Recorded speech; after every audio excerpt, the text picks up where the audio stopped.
Student, मैं रवि कुमार और आज हम पढ़ेंगे प्राकृतिक संपदा। हम जानते हैं, क्या जानते हैं बच्चों, कि पृथ्वी ही एक ऐसा ग्रह है जहां जीवन विद्यमान है। पृथ्वी पर जीवन बहुत सारे कारकों पर निर्भर करता है। हम यह भी जानते हैं कि जीवन के लिए परिवेश, ताप, जल तथा भोजन की आवश्यकता होती है। पृथ्वी पर उपलब्ध सभी प्रकार के जीवों की मूल आवश्यकताओं की पूर्ति के लिए सूर्य से ऊर्जा तथा पृथ्वी पर उपलब्ध संपदा की आवश्यकता होती है। पृथ्वी पर यह संपदा कौन कौन सी हैं? ये स्थल, जल एवं वायु हैं। पृथ्वी की सबसे बाहरी परत को स्थलमंडल कहते हैं। पृथ्वी के 75% भाग पर जल है और यह भूमिगत जल के रूप में पाया जाता है। इन सभी को जल मंडल कहते हैं। वायु, जो पूरा पृथ्वी को कंबल के समान ढके रखती है, उसे वायुमंडल कहते हैं। जीवित पदार्थ वहीं पाए जाते हैं जहां ये तीनों अवयव स्थित होते हैं। जीवन को आश्रय देने वाला पृथ्वी का यह घेरा, जहां वायुमंडल, स्थलमंडल तथा जलमंडल एक दूसरे से मिलकर जीवन को संभव बनाते हैं, उसे जीव मंडल कहते हैं। तो तीनों मंडलों की परिभाषा आपको देनी है। सजीव जीव मंडल के जैविक घटक बनाते हैं। वायु, जल और मृदा जीव मंडल के निर्जीव घटक हैं। सजीव और निर्जीव घटक के बारे में आपको बताना है।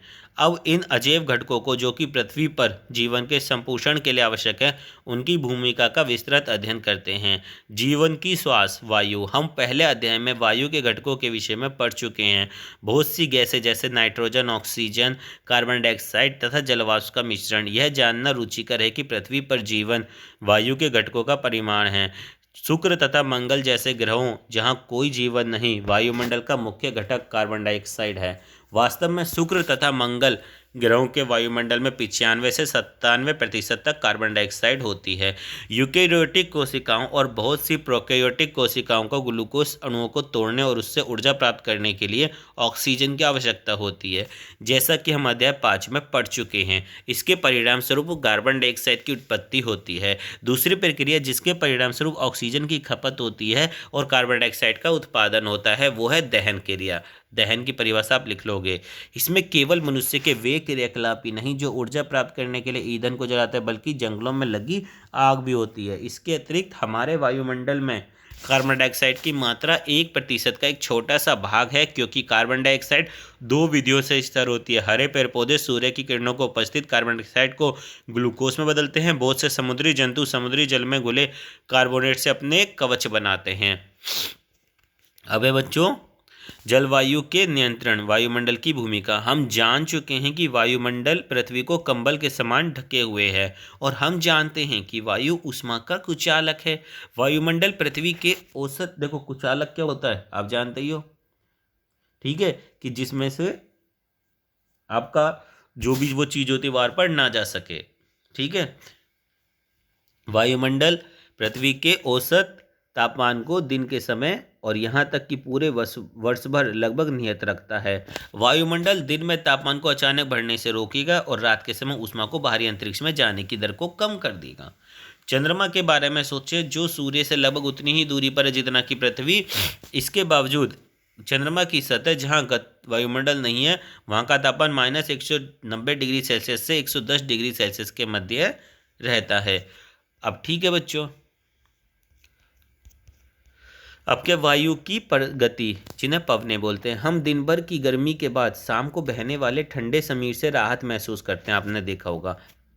कभी कभी कई दिनों तक अधिक गर्म मौसम के पश्चात वर्षा होती है। वायु की गति का क्या कारण है और वे कौन से कारक हैं जो उन्हें गंभीर, कभी समीर, कभी तेज हवा या कभी तूफान के रूप में गति प्रदान करते हैं? वर्षा का क्या कारण है? ये सभी प्रक्रियाएं हमारे वायुमंडल में हवा के गर्म होने और जलवाष्प के बनने का परिणाम है। जलवाष्प जो होता है वो जीवित प्राणियों के क्रियाकलापों और जल के गर्म होने के कारण बनती है, और स्थलीय भाग या जलीय भाग से होने वाले विकिरण के परावर्तन तथा पुनर्विकिरण के कारण वायुमंडल क्या हो जाता है बच्चों? गर्म हो जाता है। और गर्म होने पर वायु में संवहन धाराएं जो होती है वो उत्पन्न हो जाती हैं। अब संवहन धाराओं की प्रकृति को जानने के लिए आइए निम्नलिखित क्रियाकलाप करते हैं। सॉरी, ये क्या है बच्चों? ये है आपका हमने क्या करा, एक मोमबत्ती की चौड़े मुंह वाली बोतल में या बीकर में रखा और उसे जलाया। एक अगरबत्ती को जला और उसे बोतल के मुंह के समीप लाए। जब अगरबत्ती को मुंह के किनारे पर ले जाया जाता है तब अवलोकन करते हैं कि धुआं किस ओर जाता है, और जब अगरबत्ती को मोमबत्ती के थोड़ा ऊपर रखा जाता है तब धुआं किस ओर जाता है। ठीक है। दूसरे भाग में जब अगरबत्ती को रखा जाता है तो धुआं किस ओर जाता है। अब धुएं द्वारा अपनाया गया पैटर्न हमें बताता है कि किस दिशा में हमें गर्म और ठंडी हवाएं बहती हैं। इसी कारण जब वायु स्थल और जल के विकिरण के कारण गर्म होती है तब यह ऊपर की ओर प्रभावित होती है। क्योंकि जल की अपेक्षा स्थल जल्दी गर्म होता है, इसलिए स्थल के ऊपर की वायु जल के ऊपर की वायु की अपेक्षा तेजी से गर्म होती है। इसलिए अगर हम तटीय क्षेत्रों को दिन में रखें तो हम पाएंगे कि स्थल के ऊपर का वायु तेजी से गर्म होकर ऊपर उठना शुरू करती है, और जैसे ही ये वायु ऊपर की ओर उठती है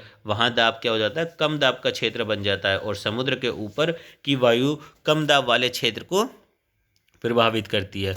अब क्या होता है बच्चों कि एक क्षेत्र से दूसरे क्षेत्र में वायु की गति पवनों का निर्माण करती है। दिन के समय हवा की दिशा समुद्र से स्थल की ओर होगी। रात के समय स्थल और समुद्र दोनों ठंडे होने लगते हैं। क्योंकि स्थल की अपेक्षा जल धीरे धीरे ठंडा होता है, इसलिए जल के ऊपर की वायु स्थल के ऊपर की वायु से गर्म होगी। अब हम क्या सोचेंगे कि तटीय क्षेत्रों पर कम तथा उच्च दाब के क्षेत्र रात में प्रतीत होते हैं। तटीय क्षेत्रों में रात के समय वायु की दशा क्या होगी। इसी प्रकार हवा की सभी गतियाँ विभिन्न वायुमंडल प्रक्रियाओं का परिणाम है, जो पृथ्वी के वायुमंडल के असमान विधियों से गर्म होने के कारण होता है। लेकिन इन हवाओं को बहुत से अन्य कारक भी प्रभावित होते हैं, जैसे पृथ्वी की घूर्णन गति, पवन के मार्ग में आने वाली पवन श्रृंखलाएं। हम इन कारकों के बारे में विस्तृत अध्ययन कर चुके हैं। अब जैसे होता है वर्षा, आइए हम इस प्रश्न पर विचार करते हैं कि बादल कैसे बनते हैं और वर्षा करते हैं। हम इसके लिए एक साधारण प्रयोग कर सकते हैं, जिससे ज्ञात होता है कि कुछ कारक जलवायु को कैसे प्रभावित करते हैं। एक पतले प्लास्टिक की बोतल लें, इसमें 5 से 10 मिलीलीटर जल लें। बोतल को कस कर बंद करें, अच्छी तरह हिलाएं, 10 मिनट तक धूप रखें। बोतल में मौजूद वायु जलवाष्प से संतृप्त हो जाएगी। अब एक जली हुई अगरबत्ती लें, बोतल के ढक्कन को खोलें और अगरबत्ती के धुएं की कुछ मात्रा को बोतल के अंदर जाने दें। पुनः बोतल को कसकर बंद करें। बोतल को अपने हथेलियों के बीच में रखकर जितना जोर से हो सके दबाएं। कुछ समय तक प्रतीक्षा कर कर बोतल को छोड़ दें। एक बार पुनः बोतल को आप जितना जोर से संभव हो सकता है दबाएं। अब क्या होता है, अब उत्तर दें। आप क्या देखा कि बोतल के अंदर स्थित हवा कोहरे की भांति हो जाती है। यह कुहासा कब समाप्त होगा, बोतल के अंदर दाब कब अधिक होगा। कुहासा दिखाई देने की स्थिति में बोतल के अंदर का दाब कम है या अधिक है। इस प्रयोग के लिए बोतल के भीतर धुएं की आवश्यकता क्यों है। क्या आप जब आप इस प्रयोग को बिना अगरबत्ती के धुएं के करेंगे, ऐसा प्रयत्न देखा, परिकल्पना सही थी। अब बहुत छोटे स्तर पर उपरोक्त प्रयोग को दोहराएं। क्या होता है कि जब जलवाष्प से भरी वायु उच्च दाब वाले क्षेत्र से कम दाब वाले क्षेत्र में या इसके विपरीत प्रभावित होती है। ये दिन के समय जब जलीय भाग गर्म हो जाते हैं तब बहुत बड़ी मात्रा में जलवाष्प बनती है और यह वाष्प वायु में प्रभावित होती है। जलवाष्प की कुछ मात्रा विभिन्न जैविक क्रियाओं के कारण वायुमंडल में चली जाती है और यह वायु भी गर्म हो जाती है। गर्म वायु अपने साथ जलवाष्प को लेकर ऊपर की ओर उठ जाती है। जैसे ही वायु ऊपर की ओर उठती है या फैलती है, वो ठंडी हो जाती है। ठंडा होने के कारण हवा में उपस्थित जलवाष्प छोटी छोटी जलों की बूंदों के रूप में संघनित हो जाती है। जल का यह संघनन सहज होता है यदि कुछ कण नाभिक की तरह कार्य करके अपने चारों ओर बूंदों को जमा होने देते हैं। सामान्यतः वायु में उपस्थित धूल के कण दूसरे निलंबित कण नाभिक के रूप में कार्य करते हैं। एक बार जब जल की बूंदें निर्मित हो जाएंगी तो वे संघनित होने के कारण बहुत बड़ी हो जाएंगी, और जब ये बूंदें बड़ी और भारी हो जाएंगी तब ये वर्षा के रूप में नीचे की ओर गिरेंगी। कभी कभी वायु का तापमान काफ़ी कम हो जाएगा और ये हिमवृष्टि अथवा ओले के रूप में अवक्षेपित हो जाएगा। वर्षा का पैटर्न पवनों के पैटर्न पर निर्भर करता है। भारत के बहुत बड़े भूभाग में अधिकतर वर्षा दक्षिण पश्चिम या उत्तर पूर्वी मानसून के कारण होती है। हमने मौसम सूचनाओं से भी सुना कि बंगाल की खाड़ी पर वायु का दबाव कम होने के कारण कई क्षेत्रों में वर्षा हुई। ये क्रियाकलाप आप पढ़ लेंगे। अब है वायु प्रदूषण। हम समाचारों में प्रायः सुनते हैं कि नाइट्रोजन और सल्फर के ऑक्साइड का स्तर बढ़ा है। लोग प्रायः दुख प्रकट करते हैं कि उनके बचपन से लेकर अभी तक वायु की गुणवत्ता में कमी आई। वायु की गुणवत्ता कैसे प्रभावित हुई? अब ये सोचो। अब इस गुणवत्तामय परिवर्तन में हमें और दूसरे जीवों में कैसे प्रभावित करते हैं? जीवाश्म ईंधन जैसे कोयला और पेट्रोलियम पदार्थों में नाइट्रोजन और सल्फर की बहुत कम मात्रा होती है, और जब ये ईंधन जलते हैं तब नाइट्रोजन और सल्फर भी इसके साथ जलते हैं, और यह नाइट्रोजन और सल्फर के विभिन्न ऑक्साइड उत्पन्न करते हैं। इन गैसों को केवल सांस के रूप में लेना ही खतरनाक नहीं है, बल्कि ये वर्षा के जल में मिलकर अम्लीय वर्षा भी करते हैं। जीवाश्म ईंधनों का दहन वायु में निलंबित कणों की मात्रा को बढ़ा देता है। ये निलंबित कणों की मात्रा को भी बढ़ा देता है। ये निलंबित कण बिना जले कार्बन कण या पदार्थ हो सकते हैं, जिन्हें हाइड्रोकार्बन बोलते हैं। इन सभी प्रदूषकों की अधिक मात्रा में उपस्थिति दृश्यता को कम करता है, विशेषकर सर्दी के मौसम में जब जल भी वायु के साथ संघनित होता है। इसे धूम कोहरा कहते हैं तथा ये वायु प्रदूषण की ओर संकेत करते हैं। अध्ययनों से पता चलता है कि इन पदार्थों वाली वायु में सांस लेने से कैंसर, हृदय रोग या एलर्जी जैसी बीमारी होने की संभावना अधिक हो जाती हैं। अब ये क्वेश्चनों के आंसर आप देंगे अपनी कॉपी में। अब क्या है कि जल एक अद्भुत द्रव, जल पृथ्वी की सतह के सबसे बड़े भाग पर उपस्थित है और यह भूमिगत भी होता है। जल की कुछ मात्रा जलवाष्प के रूप में वायुमंडल में पाई जाती है। पृथ्वी की सतह पर पाए जाने वाला अधिकतर जल समुद्र और महासागरों में है। यह क्या है? खारा है। शुद्ध जल बर्फ के रूप में दोनों ध्रुवों पर और बर्फ से ढके पहाड़ों पर पाया जाता है। भूमिगत जल और नदियां, झीलों और तालाबों को जल भी शुद्ध होता है। फिर भी इस जल की उपलब्धता विभिन्न स्थानों पर भिन्न भिन्न होती है। गर्मी में अधिकतर स्थानों पर जल की कमी होती है। ग्रामीण इलाकों में जहाँ जल आपूर्ति की व्यवस्था नहीं है, वहाँ लोगों का अधिकतर समय दूर से जल लाने में व्यय होता है। अब क्या होता है, लेकिन जल इतना अधिक आवश्यक क्यों है तथा क्या सभी प्राणियों को जल की आवश्यकता है? सभी कोशिकीय प्राणियां जलीय माध्यम में होती हैं। सभी प्रतिक्रियाएं जो हमारे शरीर में या कोशिकाओं के अंदर होती हैं, वे जल में घुले हुए पदार्थों में होती हैं। शरीर के एक भाग से दूसरे भाग में पदार्थों का संवहन घुली हुई अवस्था में होता है। इसलिए जीवित प्राणी जीवित रहने के लिए अपने शरीर में जल की मात्रा को संतुलित बनाए रखते हैं। स्थलीय जीवों को जीवित रहने के लिए शुद्ध जल की आवश्यकता होती है, क्योंकि खारे जल में नमक की अधिक मात्रा होने के कारण जीवों का शरीर उसे सहन नहीं कर पाता। इसलिए प्राणियों और पौधों को पृथ्वी पर जीवित रहने के लिए आसानी से जल के स्रोत की आवश्यकता है। अब क्या है बच्चों, उपरोक्त दोनों क्रियाकलापों के परिणामों को संकलित करने के बाद, ये दोनों जो क्रियाकलाप हैं क्या है, किसी नदी, तालाब या झील के समीप एक छोटे स्थान को चुनें। मान लें कि 1 वर्ग मीटर इस क्षेत्र में पाए जाने वाले विभिन्न पौधे एवं जंतुओं की संख्या गिनें। प्रत्येक स्पीसीज की अलग अलग गणना कीजिए।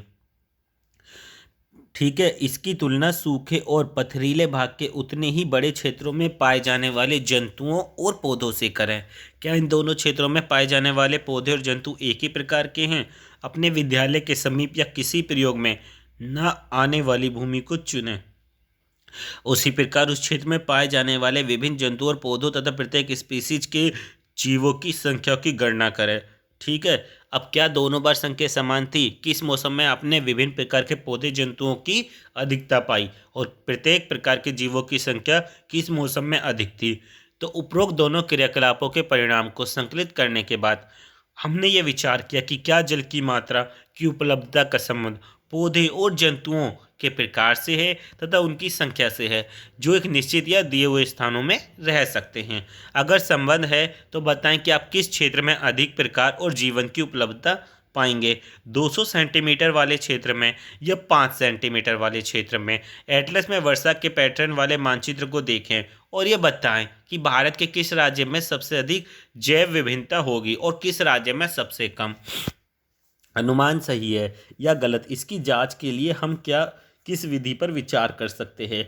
जल की उपलब्धता प्रत्येक स्पीसीज के वर्ग जो कि एक विशेष क्षेत्र में जीवित रहने में सक्षम है की संख्या को ही निर्धारित नहीं करती, अपितु वह वहां के जीवन में विविधता को भी निर्धारित करती है। यद्यपि जल की उपलब्धता ही केवल एक कारक नहीं है जो उस क्षेत्र में जीवन के लिए आवश्यक है, दूसरे कारक जैसे तापमान और मिट्टी की प्रकृति भी महत्वपूर्ण है। लेकिन जल एक महत्वपूर्ण संपदा है जो जीवन को स्थल निर्धारित करती है। अब क्या होता है बच्चों, जल प्रदूषण।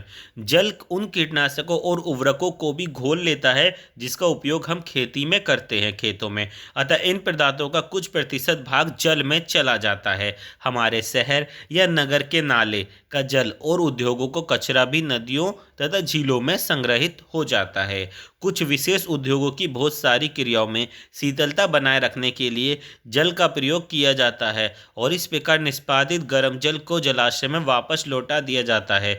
जब बांध से जल को छोड़ा जाता है तब नदियों के जल के तापमान पर प्रभाव पड़ता है। गहरे जलाशय के अंदर का जल सूर्य के द्वारा गर्म ऊपर की सतह के जल की तुलना में शीतल होगा। ये सभी जलाशय में पाए जाने वाले जीवों के प्रकार की विभिन्न प्रकार से प्रभावित कर सकते हैं। ये कुछ जीवों की वृद्धि को प्रोत्साहित करते हैं और कुछ को हानि पहुंचाते हैं। ये प्रणाली में उपस्थित विभिन्न जीवों के संतुलन को बिगाड़ सकते हैं। जलाशय में अनैच्छिक पदार्थों का मिलना। ये पदार्थ पीड़कनाशी या उर्वरक हो सकता है। ये कागज उद्योग में प्रयुक्त होने वाले विषैले पदार्थ जैसे पारा, लवण भी हो सकते हैं। इच्छित पदार्थों को जलाशयों से हटाना। घुली हुई ऑक्सीजन जल में रहने वाले पौधे और जंतुओं के द्वारा उपयोग की जाती है। किसी भी तरह का परिवर्तन जो इस खुली हुई ऑक्सीजन की मात्रा को कम करता है जलीय जीवों पर विपरीत असर डालेगा और उन्हें पोषक की कमी कर देगा। तापमान में परिवर्तन। जलीय जीव जिस जलाशय में रहते हैं वे वहाँ के एक विशिष्ट तापमान के अनुकूल होता है और तापमान में अचानक परिवर्तन हो जाए तो उनके लिए खतरा बन जाता है। विभिन्न प्रकार के जंतु, अंडे और लार्वा तापमान परिवर्तन के प्रति संवेदनशील हैं। अब ये तीनों क्वेश्चन के आंसर आप दोगे, ठीक है। तो बच्चों जय माता दी।